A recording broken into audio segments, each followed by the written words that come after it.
درانه کتونکو السلام علیکم. زه محمد سلمان همدرد د حق غږ پښتو چینل خبري لنډیز کې ستاسو کوربه اوس تاسو پام را اړوم د مهمو خبرونو لنډیز ته.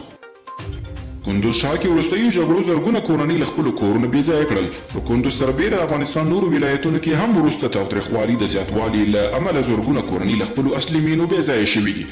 افغانان له خپلو اصلي مینو د هغو جګړو له امله بې ځایه کېږي چې حکومت او طالبانو د امریکایي ځواکونو د وتلو له پیله زیاتې کړي دي. د ایران مذهبي مشر له 15,000 ډېر بندیان وبخښل. د خامنه‌ای په ویب پاڼه کې په خبر پاڼه کې نه دي ویل شوي چې آیا بندیان خوشي شوي او که یوازې د خلاصون حکم صادر شوی.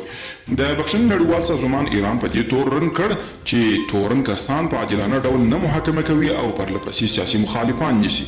بدخشان کې د شورابک بند د جوړولو چارې بشپړې شوي دي. تېره میاشت د بدخشان یو شمېر اوسېدونکي د دې ولایت د امنیتي وضعیت د خرابېدو ترڅنګ د پاکو اوبو د کموالي او د دغه بند پرانیستلو کې د ځنډ په وړاندې اعتراضیه لاریون وکړ چې پر معترضانو د امنیتي ځواکونو د ډزو په نتیجه کې 15 تنه مړه او 40 زیات کسان ټپیان شوي وو.